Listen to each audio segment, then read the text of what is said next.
Welcome to Green Chairs. How do you deal with trauma and tragedy?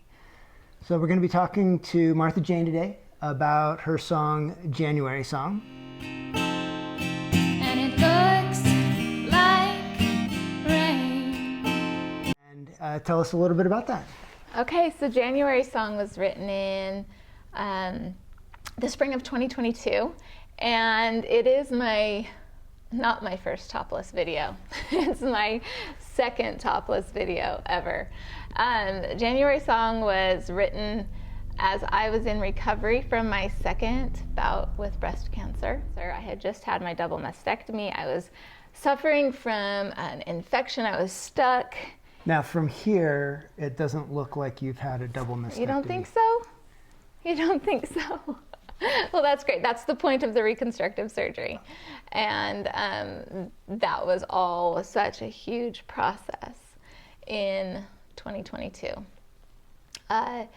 January Song is super vulnerable, and it's just the cry of my heart to be free and be playing my guitar on the corner again. What had you trapped? Well, I was trapped by fear, by my body betraying me again. I was trapped by do I have a future? Further, I was trapped by infection. It was I had a raging infection, and it took them a few days to get the cultures back to figure out how to help me. So I was stuck in the hospital, afraid that I was going to go septic and die of infection immediately rather than, some future cancer re-diagnosis years later. I was so frozen with fear and stuck.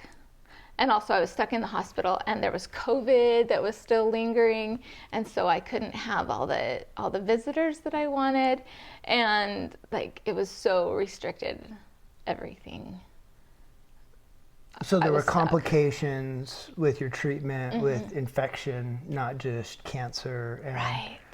And what was the process along this way? Where did the infection come from? Okay, so I had my double mastectomy in January of 2022, and I got expanders put in with the anticipation that they would, over the next few months, get filled up more and more and more, and that my skin would stretch nicely over them so that we could just replace it with some fat, replace the where the expanders were with fat from my belly and my thighs. That was the plan. Expanders for what? Expanders for my skin.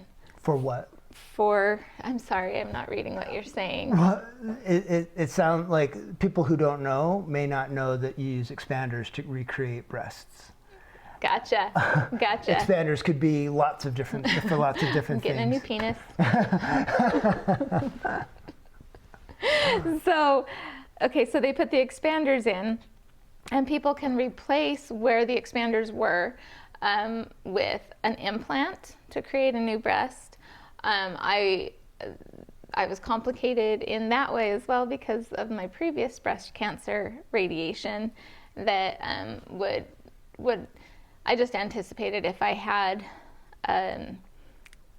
implants that they would immediately start to do some capsular contracture. And so I just didn't want to mess with more surgeries. Isn't that funny? I didn't want to mess with more surgeries, and so I ended up going with my fat grafting and my deep flap and my pap flap.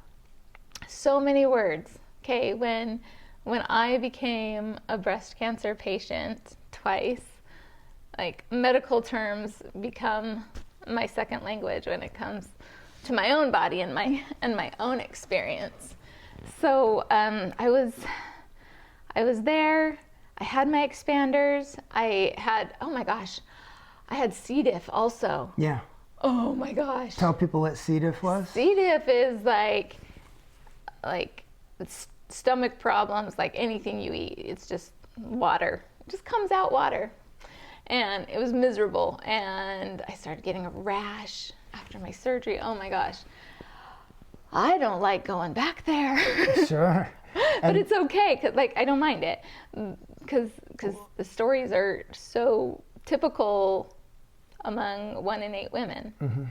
Yeah. You don't like going back there because you start feeling that trapped. I feel so trapped again. I'm like, oh, I'm stuck in that bed.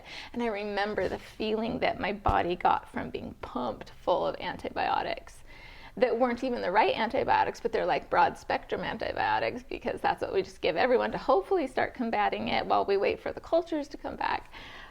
So what's the song? All right. So the song is, I'll just start with the first lyrics. Yeah. I'm singing on a corner from a place that I should warn you looks better from the outside. And I think that what our audience is experiencing, and that people in general experience, is like, I think from the outside I present pretty normal, pretty healthy, but it looks better from the outside than the mess on the inside. The infection and the C. diff and the and the way my body looks. That I think even right now I look better on the outside maybe than I am on the inside. And what happened was, I was in the hospital. I was waiting for the antibiotics to start working, and James, will spill the beans, is my husband. You came to visit me, and they just provided lunch for me as the patient. And so you went out to lunch just a few blocks away. This was in Kansas City. And you came back and you told me about how beautiful the day was, and how you sat out at a table and there was a busker, someone out on the corner playing their guitar and singing. And it was just nice to listen to them. And when you told me that story, it was beautiful to get that glimpse from the outside. But everything about me wanted to like rip all of my IVs out and just run out that door. Run out the hospital door and go pick up my guitar and sing on the corner too. So there's some artistic play in there. I'm singing on a corner from a place that I should warn you looks better from the outside. Trying to get noticed by the traffic overflows, and honestly, I'm not all right. So it's one of those songs that if you know, you know, and if you don't, it kind of brings you in. I mean, that's the hope. Second verse, been feeling kind of lonely because the doctors, well, they told me that they hope it works this time. What failed last time? What failed last time was, well, the next antibiotic drug. I hope this antibiotic drug will work this time. Also, this is my second time with cancer. So it's a representation of, the first time when I was 24, I went through surgeries, lumpectomy that added up to a partial mastectomy. I had 6 months of chemo. I had 7 weeks of radiation. I had a year of Herceptin weekly infusions. And then I got cancer again 17 years later. So maybe this time, with this treatment, I won't get cancer again. Been feeling kind of lonely because the doctors, well, they told me that they hope it works this time.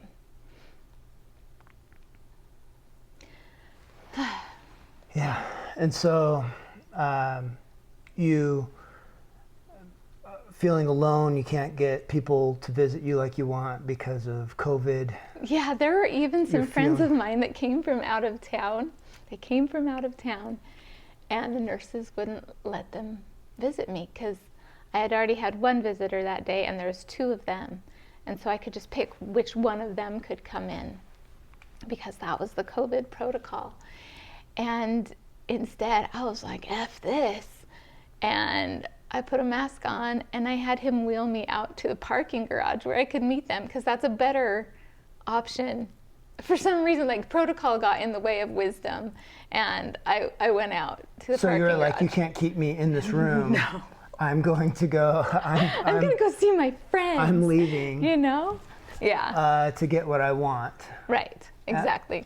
You can keep people out, but you can't keep me in. Yeah. And it sounds like kind of your song too. Yeah.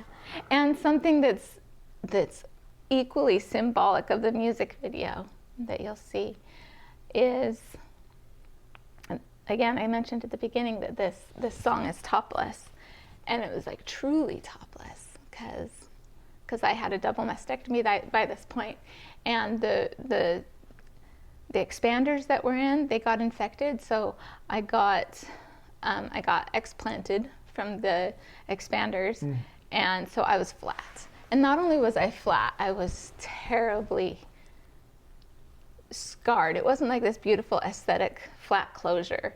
It was janky scars everywhere. And I was so ashamed. I was so ashamed of those.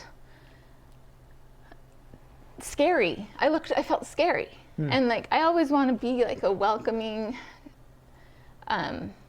pleasant, sometimes freaking fight you angry, but standing up for what's right. And I was scared of who I had become with all of these scars. And so what did I do? What did you do? I went to the parking garage instead of staying in the parking. No, what I did was I created this music video in public with no top, just showing my scars, because you can't keep me in. Like, the rules are over, all bets are off. You can't keep me in. It reminds me of something that I had learned about shame, is that to get rid of shame, you have to share or expose and then be accepted. Right. I think that's a Brene Brown. Yeah. Is that Brene Brown? She's fantastic. And so this was your sharing in hopes that you would be accepted. Accepted, yeah. And it's so far off of the social script, though, that people are like, can I even comment on it? Or can I, like, oh, look, I see that she's doing something, but people aren't sure if they can join me in that space when I am sharing so vulnerably. But people did receive it well. So the video is shedding shame. The video, yeah, like every step of the way, every step of the process is me like cleaning out the mess. Just cleaning it out. And seriously, I did show the video. Some people saw it on YouTube, but I showed the video. I entered it into a film festival, and in the process of that, it was screened multiple times with my other topless video. It was back to back, and my January song. So you had a topless video with breasts. With breasts, and a topless video without breasts. Yeah. So my song "Give Her What She Wants" was filmed a couple of weeks after my breast cancer diagnosis, and I wrote the song "Give Her What She Wants" because I was like, I was not getting what I wanted, and it was Christmas, and I'm like, I need to write a sexy Santa song. This is going to be fun. And so I fully embraced my breasts before they were cut off. So I had a sexy Santa song with my breasts, and then a topless video without my breasts. But January song, in the whole shedding of shame option or adventure, I was sitting in that First City Film Festival in Leavenworth, Kansas, and I was sitting in one of the screenings, and "Give Her What She Wants" was shown, and then immediately January song was shown, and I heard the lady behind me lean over to the guy she was with, and she's like, oh, is that the same girl? And it landed, like exactly how I wanted it to. It landed. That this is a life lived. Sexuality, sensuality for the sake of sensuality has enough virtue in itself. But when you pair it with the ups and downs of life, like, I think it's beautiful. Yeah. And powerful. And here I have breasts again. So I'm preparing to share more as the story develops. But what I was getting to was that song, January song, won Best Music Video in the film festival. So it's an award-winning music video that we're talking about today. Yeah, it's beautiful. So what's that process been like since that song? How's the shame gone for you? Okay, I love that question because I don't have like a clean answer. There are times when I felt strong and like take on the world, and there's other times that I've felt ashamed again. Or like, what the heck am I doing? Why am I exposing myself more and more and more? But it's all a drive to find my voice and to make my voice as big and shiny as it ought to be. To share my story, not just for me to get people to look at me, but I want people to look at me so that we can just be real with each other. So let's take a quick break and just explain a little bit. If you like our content, please subscribe. What we want to do is get guests other than MarthaJane coming on, and we're going to interview them. Other creatives, other people who have, who are original artists, who are independent artists. There's people, are we talking specifically musically that we would like to fly in. We applied for monetization. It takes 30 days, and so once some of that money starts coming in from your subscriptions, we're going to be getting plane tickets and people to fly in that we'll be interviewing and talking to them about their experiences. So please subscribe, support the channel, watch us grow. Engage, please. Engage, and so until the monetization comes through, we're going to continue. I got stuff to share. She's got lots of songs and lots of things. Should we talk about the elephant in the room? Let's talk about the elephant. Oh, it's a beautiful elephant. It's a beautiful elephant. So yeah, I was rollerblading 2 days ago, and I busted my wrist, which is not cool for a guitarist. Not cool for a guitarist, but that's what's going on here. Rollerblading accident, got some other scuffs to deal with, but it's coming along. I'm fine. I've had worse. You've had worse. So this is your, you broke your wrist, you've broken your finger in the past. Yeah, this was basketball. Yeah. You do things. I do things. Because, I could bubble wrap myself. And in order to keep the video production online, I should probably make some choices that don't, derail timing of video production. But I don't want to live afraid. Mm-hmm. That is my whole point. I don't want to just swim in fear and have that dictate how I live. Because if I lean into that, you know what happens? I'm afraid. Here's my fears. I'll name my fears. Name them. I'm afraid when someone says, hey, in 5 years, we could fill in the blank. And if I allow myself to, I immediately think I may not be here for that. So I hope you have fun. Nothing is guaranteed for me. Nothing's guaranteed for anybody. So you're living now. So I'm living now.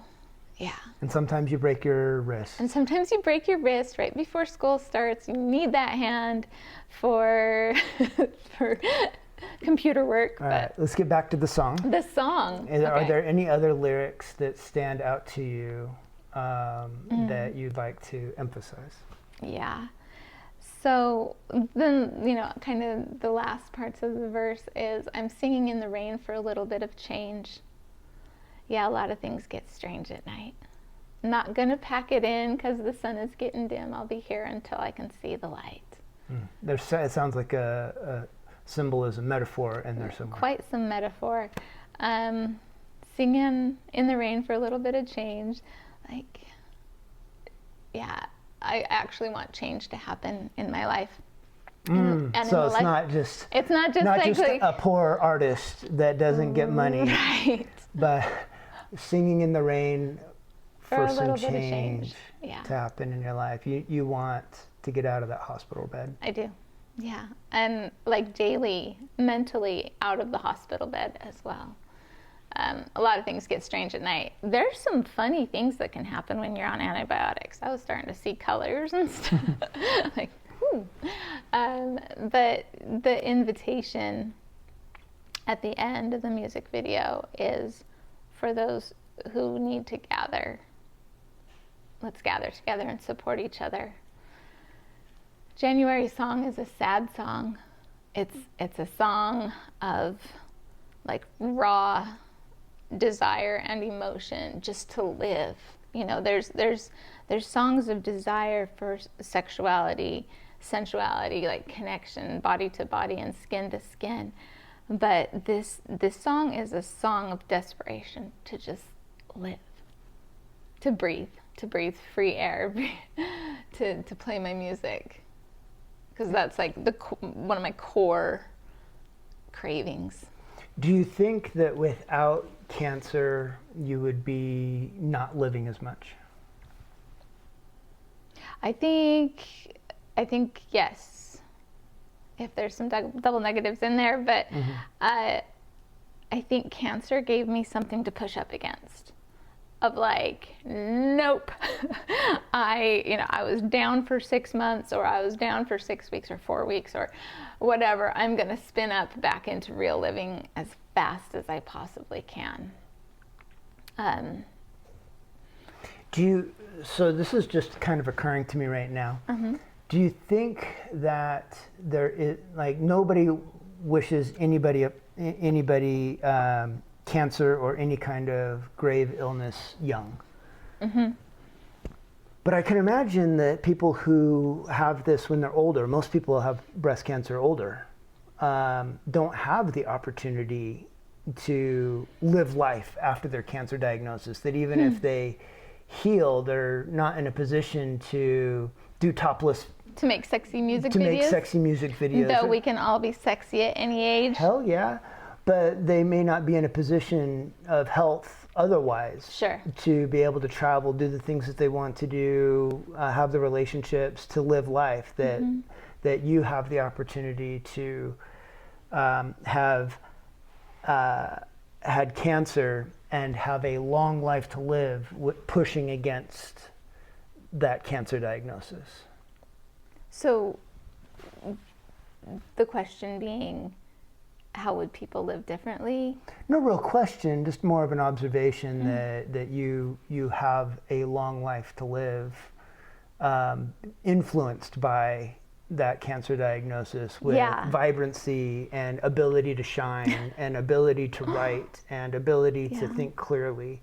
Whereas some people with those cancer diagnoses, even if they heal, may not have those opportunities. Yeah, I'm really grateful for, it's kind of like, it's not a little reminder to live. It's a big reminder. Live, enjoy those sunsets. Like, anytime you feel good, run with it as fast as you can. Like, enjoy feeling good. And elbow out space and room to feel good. Yeah. Create the time, create the context in which you can feel good. And create the environment, like you said, context, create the environment where, like, get the riffraff out of your life. Like, cut out the stuff that is bringing you down. Really hone in on where the joy comes from. And even, like children, family, joy comes from there. But even in that, like, there can be highs and lows there, and cutting out, like, surgically taking out things within relationships you want to keep. What are things like? What are examples of Like, things cutting out that you've cut out? Because it can sound trite until we get specific. Down to the bones of it. Cutting out like what I'm going to be angry about, where I will put my energy. I need to correct my child here. I need to make a change in a relationship here. As she knife hands me. I will make these changes because they will bring happiness, like because I want this relationship to be grand. Okay, here's one. It's not about you though, sorry.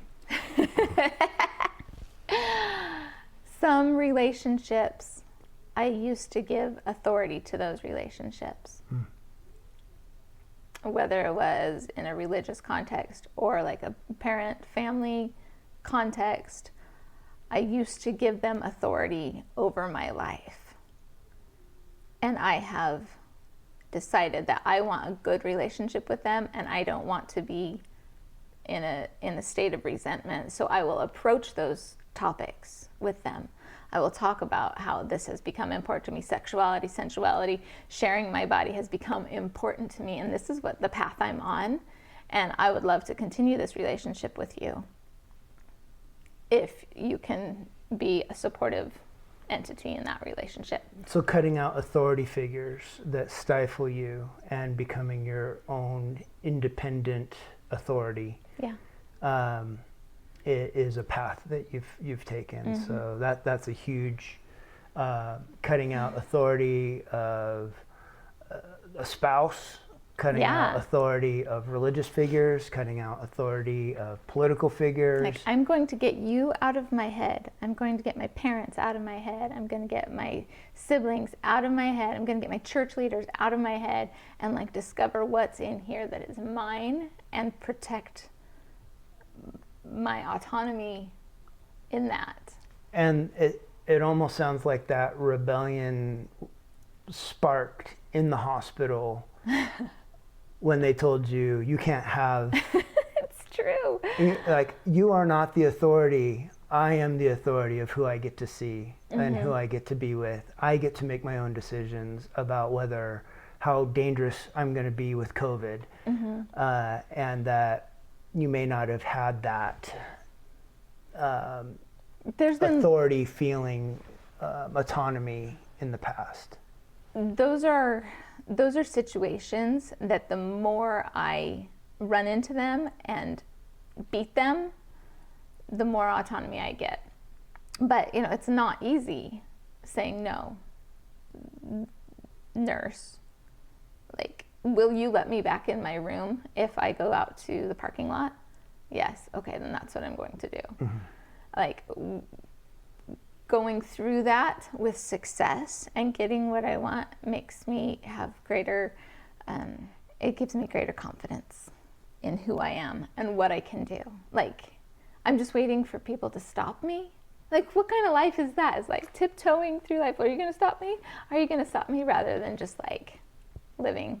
Yeah. And so standing on that corner with my little booty shorts on, singing and playing my guitar for this music video was kind of like, I dare you to stop me. But you can't. All right. Well, thanks for joining us today, and look forward to our plan is to put out videos on Monday morning, but we had an injury, so we're a little late to this week. But look forward to our content every Monday morning. We'll see you next week.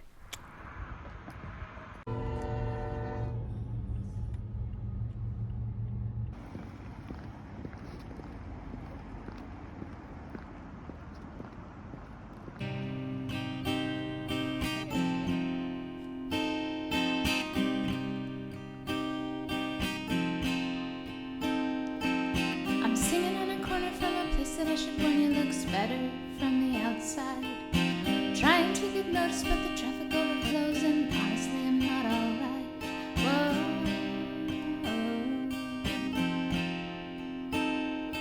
whoa.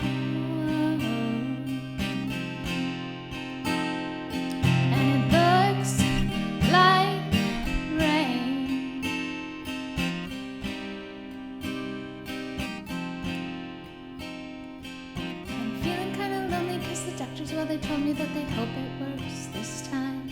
So I'm picking up the strings, cause the drugs don't do a thing to make me feel alive. Whoa.